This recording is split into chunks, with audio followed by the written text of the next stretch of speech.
everybody, and welcome to Storm Raids. And today I'm going to do a weekly wrap-up.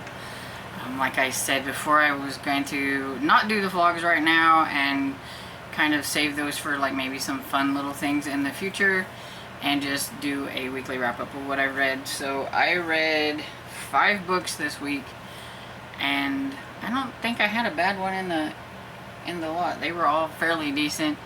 I think the lowest one might have been like a 3.5. The rest of them were about 4 stars. So it was a pretty decent week. So, going to talk about The Harvest Man by Alex Grecian. Finally finished this one. I thought I would finish earlier than I had set out to, because I was going to do a couple of chapters a day until the end of the month. But the chapters were really short, and when it got closer to the end, I got really interested in it, so it picked up and I wanted to get it done. I like this series. It's the Scotland Yard Murder Squad series. This is number 4. This fits for series September, to read a book that you have been reading on for like a really long time, that you started like a long time ago, and this is one of them. I don't know why I hold off on them. I think it's mainly because they were in print and I couldn't find them in like audio or anything like that, and so I just kept putting them off. But I really enjoy them, and I only have one left, and I'll probably save that one for next year, but then I will be done with it. And I know it's kind of sad, because I do like this series. It's about it's a historical during the time of Jack the Ripper, and it's got Inspector Day and Sergeant Hammersmith, and they are part of the Scotland Yard Murder Squad. And I can't really say a lot about like this book, because it would spoil a lot of things. This author's not afraid to do things to his characters, and some things that I'm not really all that fond of, but at the same time I'm curious to see where the last book is going to go. But they put the squad together in the beginning because of the really horrible murders and things that were happening, and something in the first book, if I remember right, happened to actually one of their constables, and things that was really gruesome, and they put this squad together to sort of deal with those kind of grisly murders, and Inspector Day is part of that. And so he goes through this, and there has been some things that have happened in the book previously to this. It alludes to the fact that Jack the Ripper could still be around during this time. And some things that happened in the last book has brought around a lot of the stuff that happens in this one. So there's like that stuff that I can't really talk about, because it would ruin things, it would spoil. But in this one, they do have a killer, and his name is the Harvest Man. And he is the Harvest Man because he does really grisly things to the people that he, comes across. He has this fixation that when he meets a couple, it's his mom and dad, and evidently he didn't like his mom and dad very much, because he wants to harvest them by like taking off their like face or whatever. Yeah, so it's kind of gross. And so that is pretty much what this is about. They are trying to find the Harvest Man, but there are also some things that are overlapping with what happened in the previous book that has Inspector Day and Hammersmith involved in that stuff and things, and some things that I don't like what was going down with some of the stuff. That's why I'm kind of curious to see what's going to happen in the next one, but I have too many things going on at the end of the year that I don't think I can fit another one in, so I'll just put it in. Maybe next year for like March Mystery Madness or something like that. And so yeah, but I really liked it. I did. I gave it 4 stars. It's really gritty and gruesome, because it is a historical setback in, like I said, like the days of like Jack the Ripper. But if you like that kind of stuff, then you would probably enjoy reading this series. And there's only 5 books, so it's a short series, which is why I should have already had it done. Then I listened to something that wasn't even on my radar for this month, But I did have it out from Overdrive, and I was like, well, it's going to be going back, and maybe I should just go ahead and do it. And it was the Sorority Murder by Allison Brennan, and I thought I was getting a standalone because I didn't realize that it was going to be a series. And even my friend who had read it, I think last year's when it came out, she didn't know it was going to be a series either. And it doesn't end like, I mean, you could read it as a standalone, so I think it's going to just be one of those type of series maybe. But you do get to know the character that's going to be in the next one, in this one. And basically it's a kind of a podcast type thing. It's about this young man whose name has escaped me. I can't remember his name, but I can remember Reagan's name. I don't know why, but that's how it goes. Anyway, about this young man who is doing a podcast for one of his classes, and he has reasons for doing that, and you find out later on in the book why his reasons are for doing that, and so I won't say anything.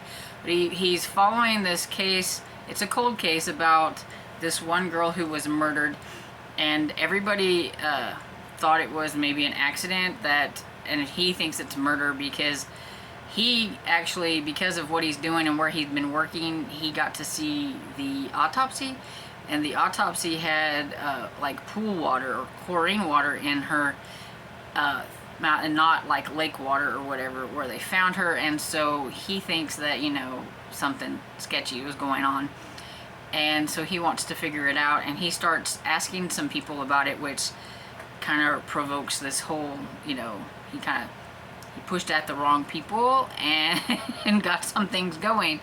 And one of the reasons he's trying to figure out what happened to her is because she was one of the people that he poked about a certain other thing that he was wanting to find out about. And so now he kind of feels bad, and that he needs to try to figure out who killed her. And along the way he meets a ex-U.S. Marshal.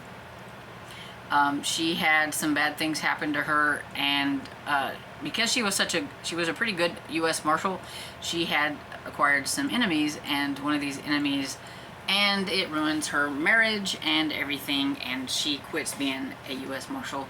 So she's kind of in the between. She doesn't know what she wants to do. She's kind of living with her dad, and he gets a hold of her, wanting to talk to her about a few things, and kind of piques her interest, and her dad kind of pushes her a little bit to go ahead and try to help him solve the case and everything. It would give her something to do, and she is going to be the character that's in the next book. That's why I said you get a little bit more about her in this one, but you might not need it for the next one if you just want to jump into that one. But I like this one. I thought it was interesting. I like the podcast type, where, especially because I listened to it on audiobook, so you kind of got like the podcast, and then you got and it skips around and everything. So at first it did confuse me a little bit until I got used to how it was doing, because you would get some of the dead girl's diary or journal, and then you would get like present day, and then you know, things like that. So you learned what was going on through all this stuff, and to try to figure out which one actually committed the act of murder. And so yeah, it was pretty good. I liked it. I gave it 4 stars, and I liked it enough that I will continue on with the series and find out what the next one is going to be about, because I did like Reagan as a character, so I'm kind of curious to see what's going to happen. I just thought for once I wasn't reading the series and I got a standalone, and I didn't. But that's okay, because I do read series. And then the next one I have is The Last Kid on Earth by Max Brailer, if I just say. This is the Zombie Parade. It's the second book in that series. Has a lot of really fun illustrations throughout the book and everything, so it makes it a lot of fun. I listened to it on audiobook, and the guy who narrates the audiobook, which I cannot remember the narrator's name, so I'll put it down here, but he did a really good job of like being very excitable and just putting a lot of emphasis in things, which made it a lot of fun to follow along, so that you could see all the fun illustrations but listen to him tell you the story. So I like doing it that way. It was a lot of fun. This is about, I can't even remember their names. Oh, Jack Sullivan. He's like kind of the main kid. But in the first book, they got attacked by a bunch of monsters, and it was like in a monster apocalypse, and like it just wiped out like the whole planet kind of, and they're the few kids that survived, and so now they're having to try to make their way through it. At first, in the first book, you follow Jack until he lost sight of his friend Quint, but then he found his friend Quint, and along the way he finds this girl, which I can't remember her name, and then like the bully of the school, like of course he has to be the one that survives, but he's not as quite of a bully now that, you know, there's only a few of them left. He wants to survive too, and they need some muscle, so you know it's okay. And I can't remember his name, but anyway, yeah, it's just like 4 of them.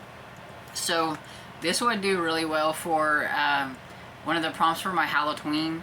That is Scooby-Doo is to read a book with a group in it, because there is a group here, and this is billed as like fantasy, horror, adventure, all that kind of stuff. To me, it's more fun than anything, but I mean, it does have some scary little monsters in it, so I could see how it could be light horror for kids. It probably depends on who's reading it as a kid, whether it would be scary for them or not. But yeah, it's a lot of fun. I give it 4 stars, and I can't wait to get to the next one to see what's going to happen with Jack and the gang. Okay. And so the next one I have is I listened to 6 Feet Deep Dish by Mindy Quigley, I believe, and I gave this one 3.5 stars. And it's kind of 3 stars probably on Goodreads, but 3.5 for my own rating. I liked it. Overall, it was an okay start to a series. It's the Deep Dish series, and it was just the main character towards the middle to the end got really pushy and bullyish, and I didn't like some of the action she was taking. It was just not good. I didn't like it. It was annoying. But it's about Delilah, who is opening a deep dish restaurant. So she's doing the deep dish pizza, and they're having their like opening house type thing, and she's there with her aunt, and somebody that took care of her aunt, because her aunt's elderly and she had like a home health care type thing. That guy ends up murdered, and they're trying to figure out who would want to kill Jeremy and why. And you find out along the way why, because he wasn't a very nice person. And there's quite a few suspects whenever you figure out, you know, some of the things that he has done. And it was kind of hard to figure out, I think, the mystery. And except towards the end, I was, you know, it was a process of elimination on like people that were on my suspect list. So I figured it out, but it was a process of elimination and everything. And I mean, I thought the mystery was good, and I liked a lot of the characters in it. I liked the cop, the detective.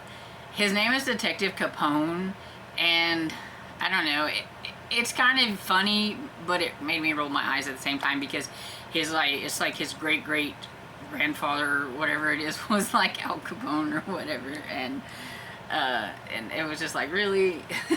But it was like, okay, it is what it is, that's fine.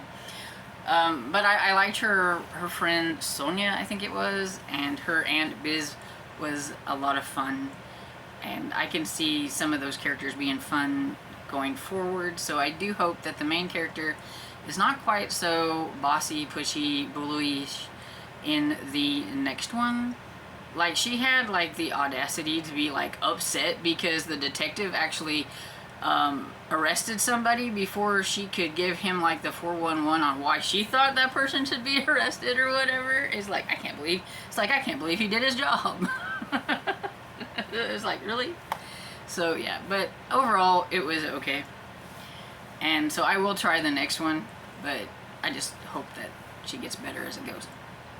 And then the last one I finally finished one of my Autumn Amore books, Duke for Diana by Sabrina Jeffries. Gave it 4 stars. So it's not that I didn't like it, it's just I was reading all these other books, and I had a lot of print books going, and so I was trying to give each book like a little bit of love, and so it just took me longer. But this one is about a new Duke. His name is the Duke of Greenwood, I think, or Glenwood, I think it is. And he was actually an engineer. He's not a duke. You know, he's like, I don't want to be a duke, but because of certain circumstances, he is now the Duke. And he needs some help because his sister has a debut. Well, Diana and her sisters have been ostracized from society because of a scandal her mother and father created. Her mother because she decided to run off with a general and leave her father, and her father because he sued for divorce, and that was something you didn't do back then. And so on both scales there's a scandal both ways, and so they are kind of thrown off to the side and no longer deemed marriageable. And so what are they going to do? They decide to start a event planning type thing and called it Elegant Occasions, where they would help other young ladies that are going out into society to you know, help their debuts and throw parties and balls and all that kind of stuff.